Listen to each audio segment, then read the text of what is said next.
Chef Adam Peters is absolutely cooking.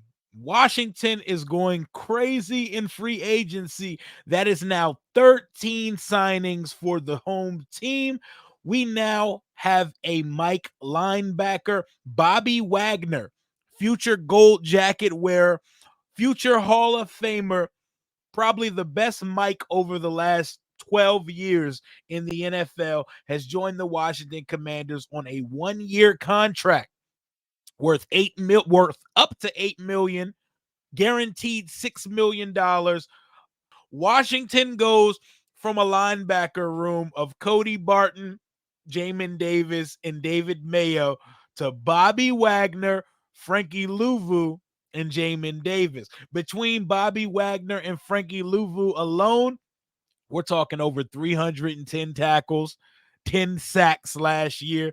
We're talking absolute production.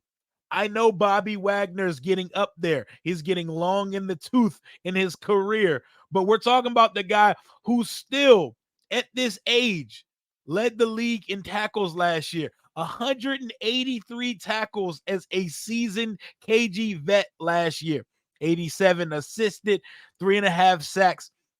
We're talking about a dude who's never had under 100 sacks in his career.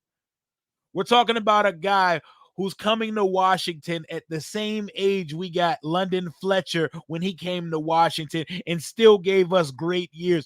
The last good linebacker Washington had was London Fletcher. We haven't had any productive middle linebacker play since then. We're getting his 33-year-old season.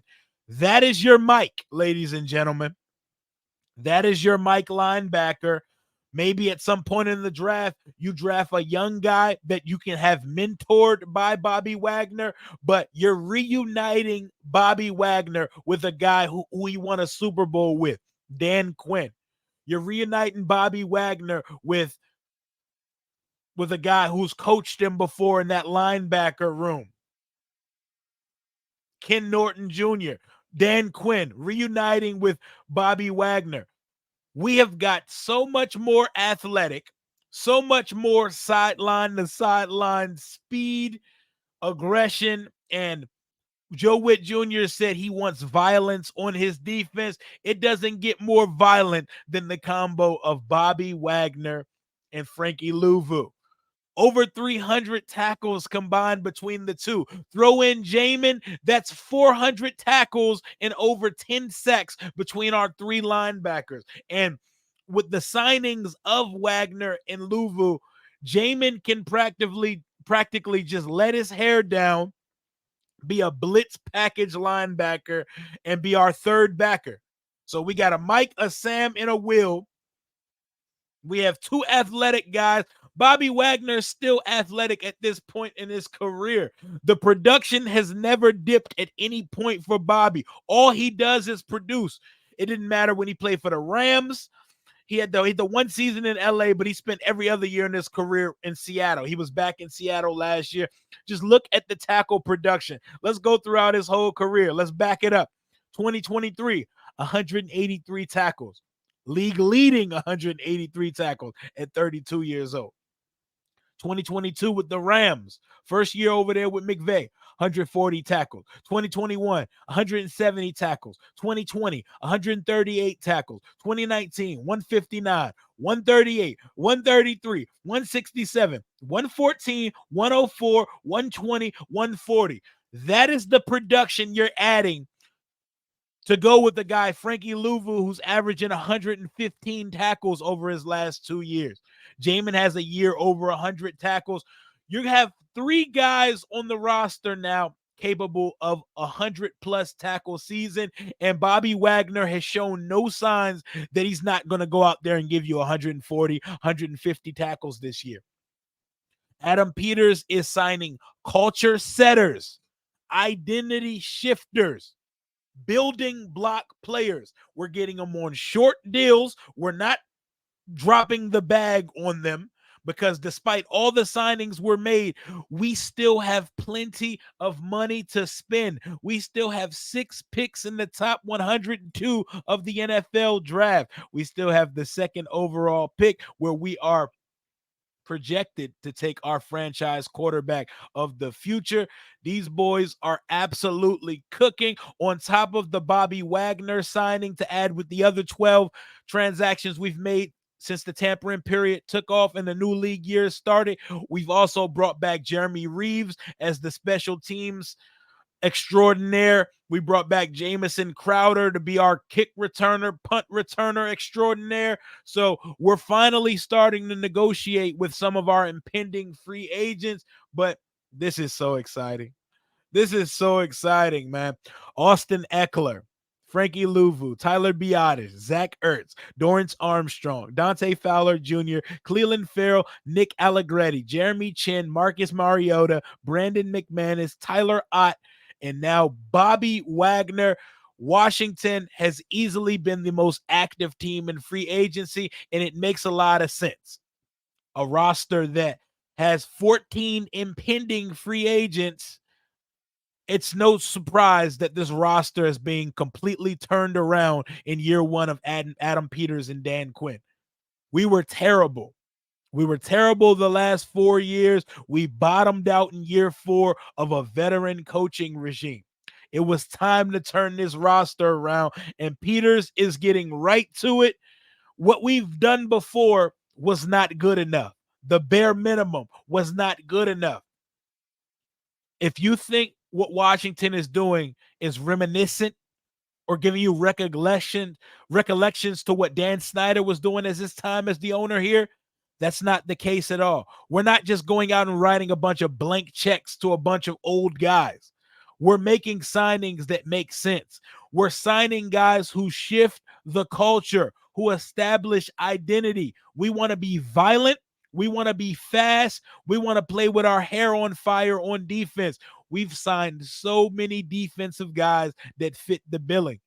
Bobby Wagner is the perfect guy to bring in on a 1-year deal to play for a guy who he's already succeeded for in Dan Quinn, a guy he's won a Super Bowl, went to 2 Super Bowl appearances with during his time in Seattle. So we're reuniting Ken Norton Jr. and Dan Quinn with Bobby Wagner as your Mike. Frankie Louvu and Jamin Davis will be your Sam and your Will, and they will take turns being inside linebackers and blitzing all over the place, because those are two of the better blitzing linebackers in the league. Louvu is a guy who could give you 5 to 7 sacks as a linebacker. Wagner's going to give you a couple on linebacker blitzes as well.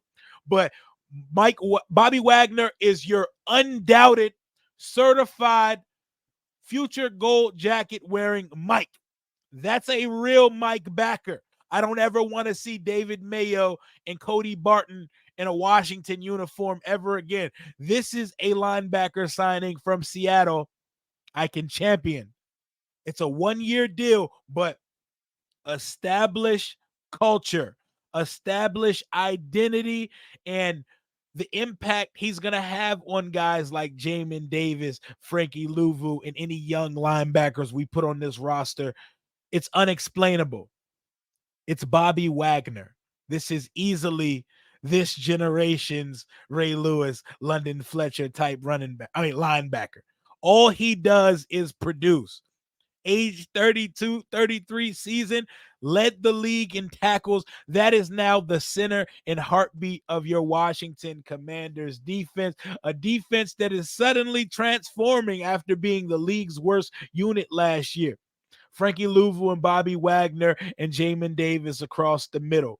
Dorrance Armstrong, Dante Fowler Jr., and Cleveland Farrell on the edges. Jeremy Chin starting at safety. Dan Quinn and Joe Witt Jr. are trying to get right to the shits and see immediate changes and impact on the defensive side of the ball. I'm projecting we're going super heavy on the offensive side when it comes to the draft, because quarterback and left tackle are now the biggest holes that remain on the roster, holes that we already knew existed and holes that we didn't see Washington necessarily shoring up during the free agency period. Boy, am I excited. We are now 3 days into free agency, and Washington has been thoroughly entertaining through all 3. We got 2 deals done with our guys that are already on the roster and Jamison Crowder and Jeremy Reeves, and we brought in the future gold jacket wearer, the legend, Bobby Wagner. You are a Washington Commander. Boy, is that defense going to be something in 2024. I cannot wait to see how this thing goes. But hell to the Washington Commanders. 13 signings in 3 days. They're making this offseason easy for us content creators. I'm excited to see Bobby Wagner in a Washington uniform. I'm excited to recollect what it looks like to have actual linebackers on the field and not a bunch of trash cans. Let's get it. Adam Peters is cooking. Let that boy chef it up. Can't wait to see what's coming next. Deuces.